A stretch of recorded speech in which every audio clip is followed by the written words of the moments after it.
Joe Manchin of West Virginia, thank you so much for being here. Thanks for having me, Jay. So, should President Biden step aside or keep running? Well, Jake, I haven't said anything for 3 weeks, a little more than 3 weeks since the debate.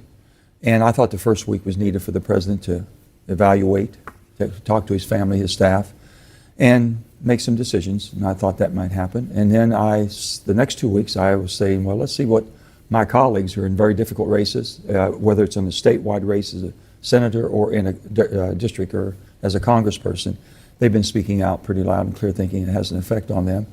And then seeing the donors, which campaign finance is the mother's milk of campaigning, you know that. Makes it very challenging. With all that being said, my prayers are with the health and well-being of my friend, the president.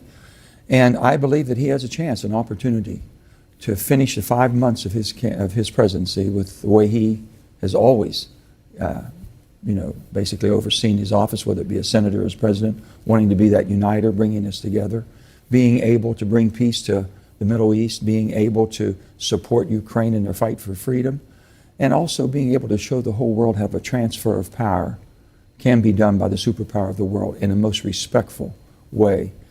I'm hoping for that because I think it'll leave him with a tremendous legacy as one of the greatest leaders that we've had. And I say this, and I came to the decision with a heavy heart that I think it's time to pass the torch to a new generation. And how would that be done, do you think? I'm very hopefully, Jake, that it would be done in an open process. I think that we have a lot of talent on the bench, a lot of good people, and I'm partial to governors because a governor can't afford to be partial. They can't afford to be partisan strictly because that pothole or that bridge doesn't have a D or an R on it. I've got two tremendous governors right next door to me, and Andy Beshear in Kentucky and Josh Shapiro in Pennsylvania, who are operating with legislatures either evenly split or completely opposite of their party affiliation. They haven't divided their state. They haven't made you pick a side and demonize the other side. They've brought people together. This is what an open process would do, I think. It would bring more people out in a process that could bring Democrats like me back. So obviously you're calling for President Biden to stop running for re-election. I want him to be the president in the last 5 months of this presidency, of his term, to do what he can do is unite our country, to calm down the rhetoric, and be able to focus attention to peace in the world.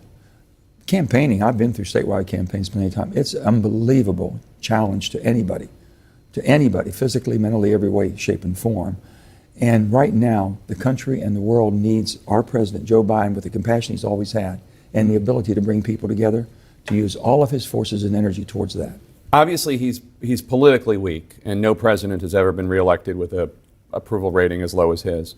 There are other questions about him now, and this is sensitive, but we need to be realistic about what's going on because Congressman Seth Moulton of Massachusetts said that he's known President Biden for a long time and that President Biden didn't seem to recognize him or know who he was at Normandy. Well, I was at Normandy too. Yeah. And I can tell you about President Biden. When he comes and he looks at me and he says, "Hey, Joe, how's it going?" I know we're in pretty good shape. Yeah. When he looks at me and says, "Hey, Joe, what's up?" I know he's a little upset and we need to sit and talk. I've not had that problem whatsoever. I think. So you have not seen him have any cognitive issues with you? I have not. I know what you're seeing in the movements and this and that and the gait. Mm-hmm. But I'm telling you, that man has compassion in his heart. He's a patriot. And I think 5 months, he could help heal this nation. He could help bring the world together and show a better way that we as a superpower can be looked upon around the world, differently than what they might be looking at us now. That takes a full-time, 24/7 president, not being worried about where you got to go campaign, got to give a speech, got to go out and raise money, boom, boom, boom, boom, boom. The forgotten part. My fellow citizens, It is strong. It's my duty to report the true problems of our nation. We vigorously developed this resource to be of great benefit. Where diverse nations are drawn together in common cause. I will be eternally grateful for your support.